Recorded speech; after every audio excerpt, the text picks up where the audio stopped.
Hello बच्चों, let us read the question. Two particles of charge q1 and q2 are separated by distance d as in the figure. The net electric field due to the particle is 0 at x is equal to d by 4 when v is equal to 0 at infinity. Locate in terms of d any point on the x-axis other than at infinity at which the electric potential due to two particle is 0. तो question के अंदर हमें दो charge particle दिए हुए हैं, this is Q1 and Q2. उन दोनों के बीच का सेपरेशन D दिया हुआ है और उसके अलावा हमें दिया हुआ है कि net electric field due to the particle is 0 at D x is equal to D by 4. Let us suppose this is x is equal to 0, particle Q1 charge Q1 is placed at x is equal to 0. तो जो हमारा net charge होगा, net electric field होगा due to this two charges, वो 0 होगा at this point A जिसकी distance है d by 4.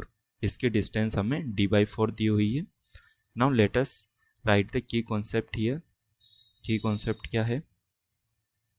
की कॉन्सेप्ट होगा electric field due to point charge. Let us suppose हमें एक चार्ज q दिया हुआ है and we need to write electric field at point p और इसकी डिस्टेंस है चार्ज q से r.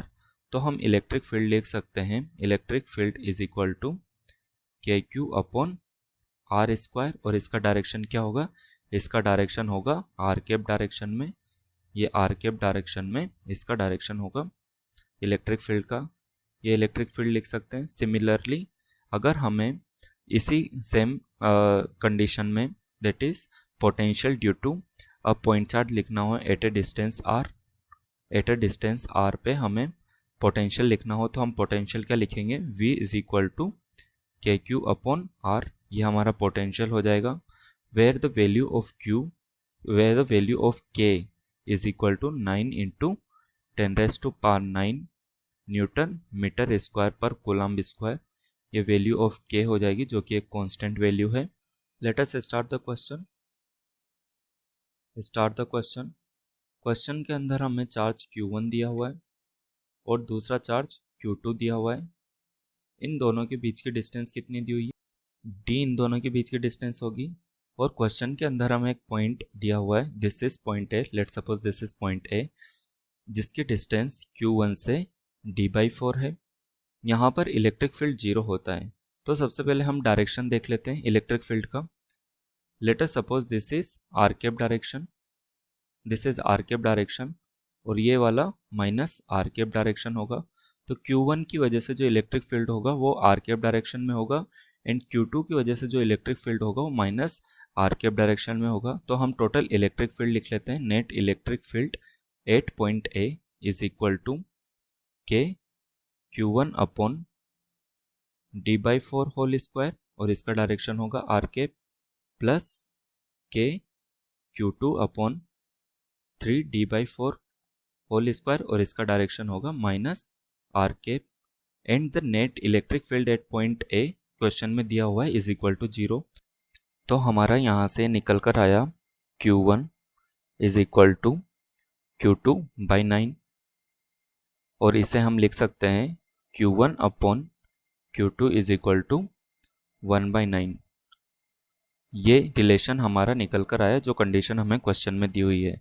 Now using this relation हमें फाइंड आउट करना है कि at what point electric potential 0 होगा because of this two particles. तो हम क्वेश्चन को सॉल्व करते हैं. हम जो हमें क्वेश्चन में फाइंड आउट करना है this is Q1, this is Q2 and Q1 upon Q2 का रिलेशन दिया हुआ है 1 by 9. ये हमें रिलेशन दिया हुआ है. हमें फाइंड आउट करना है potential. Let us suppose at point B, let us suppose this is point B which is at a distance x. तो ये कितनी डिस्टेंस हो जाएगी? ये हो जाएगी d माइनस एक्स. ये जो डिस्टेंस दी हुई है वो d माइनस एक्स हो जाएगी. At point P net electric field net potential electric potential 0 है हमने अज्यूम किया.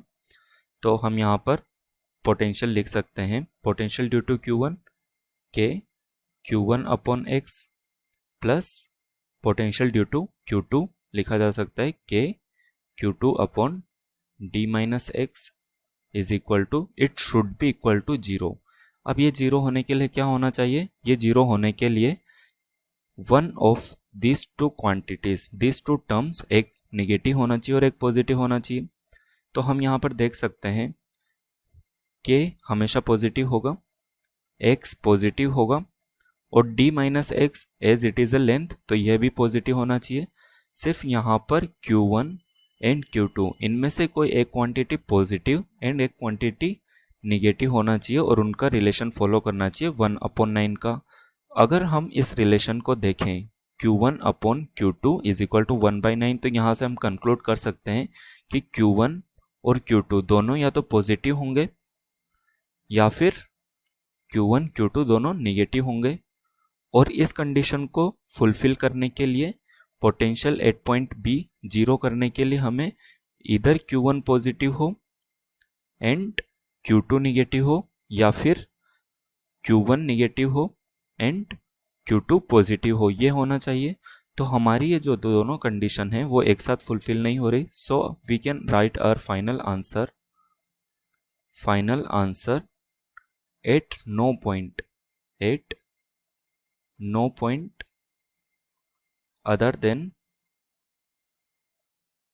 other than infinity,